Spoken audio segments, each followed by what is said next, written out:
Convicted Jeffrey Epstein associate Ghislaine Maxwell sitting with the DOJ for a 2-day interview late last week. Welcome to your AM update.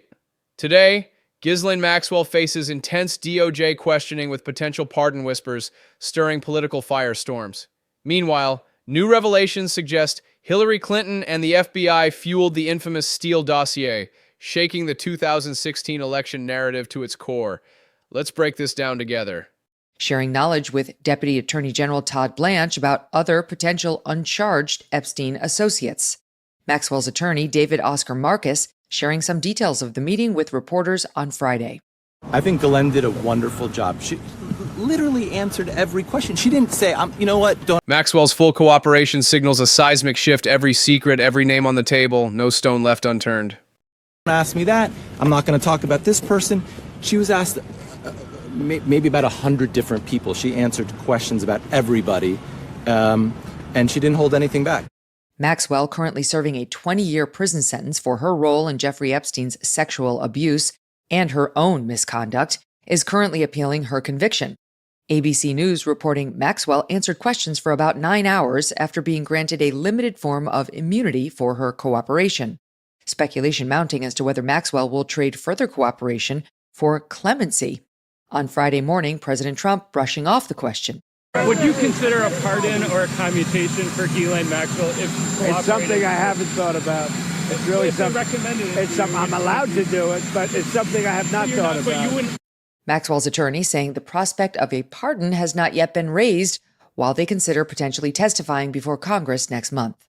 Of course, everybody knows Miss Maxwell would welcome any relief.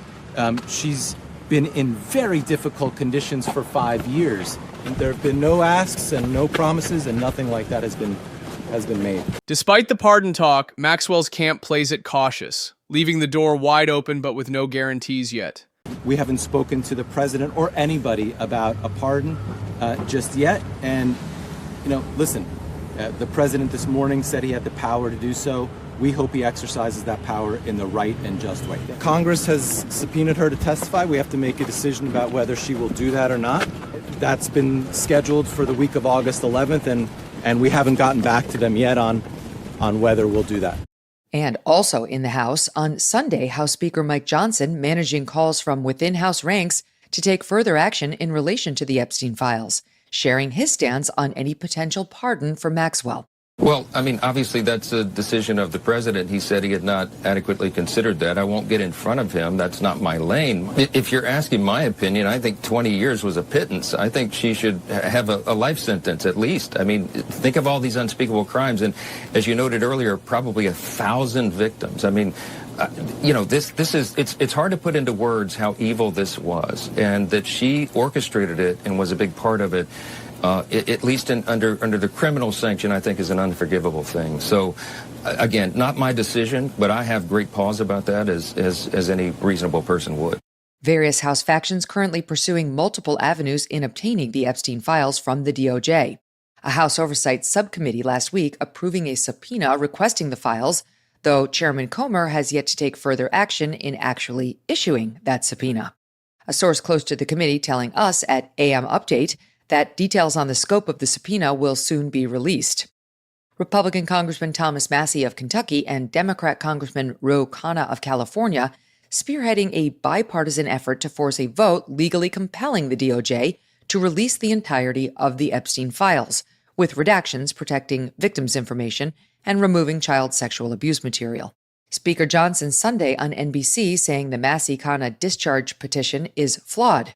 Because you have to protect innocent people's names and reputations whose names might be, as you noted at the outset of the program, intertwined into all these files. The Massie and Khanna discharge petition would require the DOJ and FBI to release information that they know is false, that is based on lies and rumors and was not even credible enough to be entered into the court proceedings. And that would be a dangerous thing. Our main concern here, though, is the protection of the innocent victims. I mean, these are minors in many cases who were subjected to unspeakable crimes, abject evil. They've already suffered great harm. We do not need their names being unmasked. The Massey and the Kana discharge petition does not have adequate protections. For example, in the way that it was drafted, they cite that they don't want child abuse, sex abuse information uncovered, but they cite the wrong provision of the federal code, and so it makes it unworkable. It requires the DOJ to release grand jury testimony. They are prohibited by law from doing so. So it is not the right approach. Congressman Kana Sunday on NBC downplaying those concerns. Now, there's a reason the Justice Department usually doesn't release information before charging people, and I understand the sensitivity of that. And I think the American people are fair. They're going to be able to distinguish between someone who got a grant from Jeffrey Epstein to do cancer research versus rich and powerful men who were abusing underage girls. Congressman Massey and Kana telling NBC they believe they will have the support needed to bring the vote following this August recess.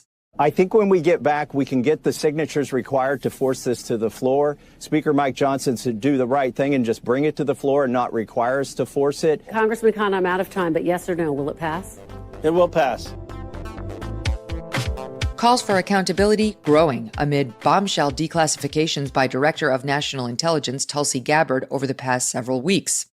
A newly declassified 2020 House Intelligence Committee report reigniting scrutiny of the Obama administration's role in shaping the Russian interference narrative that dominated the first Trump administration.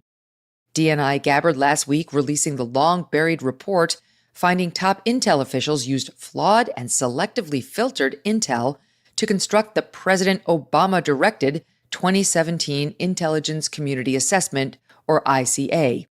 That report famously, and perhaps infamously, claimed Russian President Vladimir Putin, quote, aspired to help then-candidate Trump win the presidency in 2016. Sunday on Fox News, CIA Director John Ratcliffe saying the agency is working to declassify more documents that will reveal cooperation between the Hillary Clinton campaign and the Obama administration's FBI to boost the bogus Steele dossier. Part of what came out last week was about how John Brennan, Clapper, Comey, they all pushed the known fake Steele dossier into intelligence community assessments and as the basis for Crossfire Hurricane and all that. But what hasn't come out yet and what's going to come out is the underlying intelligence that I have spent the last few months making recommendations about final declassification and sent that to the Department of Justice that will come out in the John Durham report classified annex. And what that intelligence shows, Maria, is that part of this was a Hillary Clinton plan, but part of it was an FBI plan to be an accelerant to that fake Steele dossier. This bombshell confirms a decades-long smear campaign was orchestrated by the highest political levels, rewriting our entire understanding of 2016. To those fake Russia collusion claims by pouring oil on the fire, by amplifying the lie and burying the truth of what Hillary Clinton was up to. These revelations renewing calls for accountability from Trump allies, with demands to investigate and prosecute those involved for what DNI Gabbard calls a, quote, years-long coup against President Trump. But questions remain about what, if anything, can still be prosecuted given the statute of limitations on the potential crimes. Maxwell's DOJ showdown reveals cracks in what many considered untouchable elites. Coupled with declassified intel implicating Clinton and the FBI in the Steele dossier saga, the story of corruption and cover-ups deepens. This isn't just about one woman's fate. It's about exposing Washington's darkest games. Drop your take below. Is justice within reach or just more political theater?